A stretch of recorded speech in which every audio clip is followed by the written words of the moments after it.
তো সমস্যা কি বলতো? তুই ভার্সিটির পরিবেশ নষ্ট করতেছিস কেন?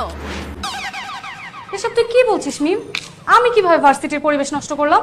ও, তুই কিভাবে নষ্ট করতেছিস জানিস না? ভার্সিটি এরিয়ার মধ্যে একটা ছেলের হাত ধরে ভার্সিটি ঢুকতেছিস, পরিবেশ নষ্ট হচ্ছে না?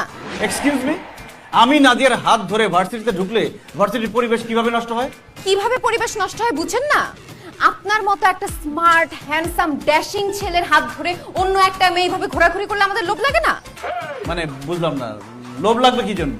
আমাদেরও তো তখন ইচ্ছা করে আপনার মতো একটা হ্যান্ডসাম ড্যাশিং ছেলের হাত ধরে ভার্সিটি আসি, ভার্সিটির ক্লাস বাদ দিয়ে তার সাথে চুটাই প্রেম করি। তাহলে তো এখানে নাদিয়ার কোনো দোষ নেই, দোষ হচ্ছে সব আপনার চিন্তা ভাবনায়, আপনার মনে। একদম ফালতু কথা বলবেন না। আমার চিন্তা ভাবনার সমস্যা মানে? সমস্যা হচ্ছে আপনার চোখে, সমস্যা আপনার মনে। আমার চোখে মনে সমস্যা মানে কি বলতে চান আপনি? আপনার চোখের সমস্যা দেখেই আপনি নাদিয়ার মতো একটা মেয়েকে পছন্দ করছেন।